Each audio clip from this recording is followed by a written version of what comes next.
itu adalah suatu kejadian di mana keluarnya darah dari hidung dan dari belakang hidung atau dari rongga mulut. Nah, jadi setiap keluar darah baik dari hidung ataupun rongga mulut itu kita bisa sebut dengan mimisan. Bedanya ada mimisan yang anterior atau yang posterior kayak gitu. Dunia kesehatan biasa kita sebut dengan epistaksis. Epistaksis itu yang nama lain mimisan, cuma dalam kedokteran aja. Jadi tadi ada yang epistaksis anterior, itu untuk mimisan bagian depan, epistaksis posterior untuk bagian belakang.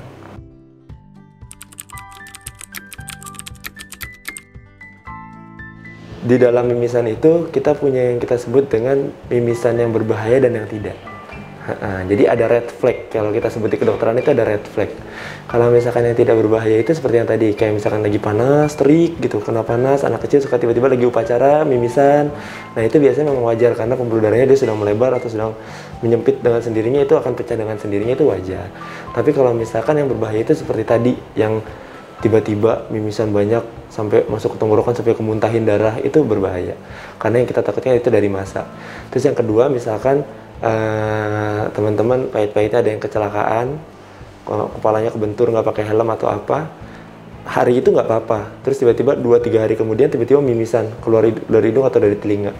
Nah itu kita wajib waspadai, karena itu cukup berbahaya, karena yang ditakutkan adanya retak atau patah dari organ dalamnya gitu. Jadi itu yang harus kita khawatirkan, terutama dua bagian itu, kayak gitu aja.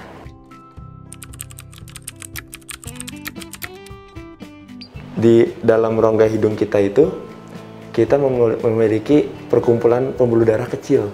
Jadi pembuluh darahnya itu tipis dan kecil. Biasanya kita sebut itu namanya plexus Hasselbalch.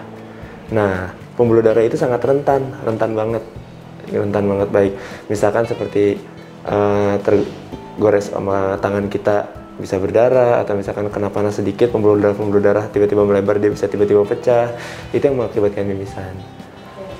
Nah, sebenarnya panas dalamnya itu sendiri apa gitu.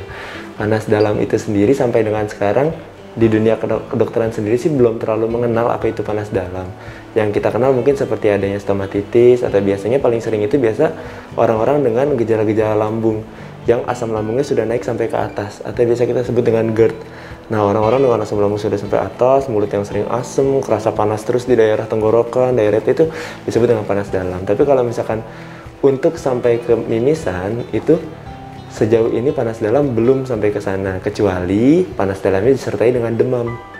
Kalau misalkan ada demam masih mungkin, terutama pada anak kecil masih mungkin dia sampai dengan mimisan gitu.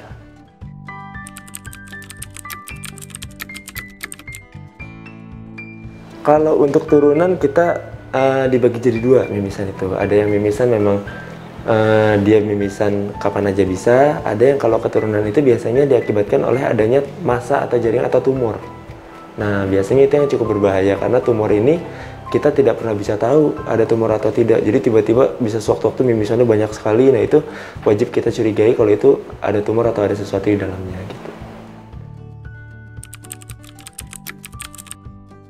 Yang pertama, sering terjadi salah kaprah ya di dunia kita itu, kalau orang mimisan suka biasanya tutup hidung terus dikeatasin gini. Nah, paling sering kan kayak gitu. Sebenarnya itu kurang tepat. Kenapa kurang tepat? Karena darah yang ada di hidung kita itu sangat berbahaya jika masuk ke tenggorokan.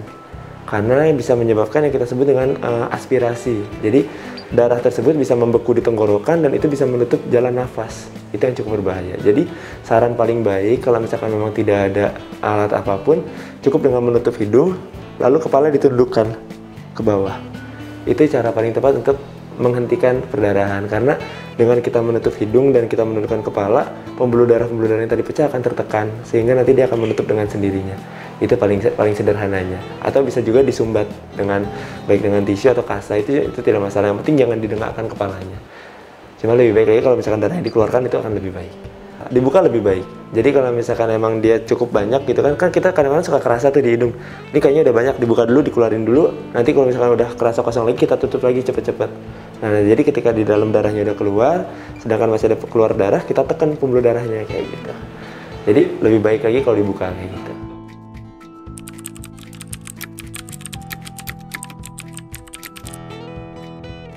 Sebenarnya sampai sekarang belum terbukti jelas ya penggunaan daun sirih itu. Cuma yang kita takutkan adalah apabila dalam penggunaan daun sirih ini kita kan nggak pernah tahu, kadang-kadang kan kalau orang tua itu suka apa ya namanya itu, kaget terus buru-buru ngambil daun sirihnya, nggak sempat diapa-apain, dilinding terus langsung dimasukin. Yang kita takutkan itu ada kotoran-kotoran kayak misalkan ada jamur segala macam, sedangkan yang kita tahu ketika mimisan itu pembuluh darah sedang pecah, kondisinya sedang terbuka.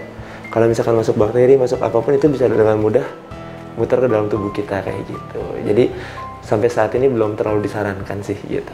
Darah kotor enggak, karena dia memang betul-betul murni keluar dari pembuluh darah yang pecah. Jadi itu memang darah dalam tubuh kita gitu. Sampai saat ini darah kotor itu nggak spesifik ya darah kotor itu apa. Jadi darah dalam tubuh kita ini semuanya sama kok gitu. Karena dalam pembuluh darah yang sama muter terus, sirkulasi terus.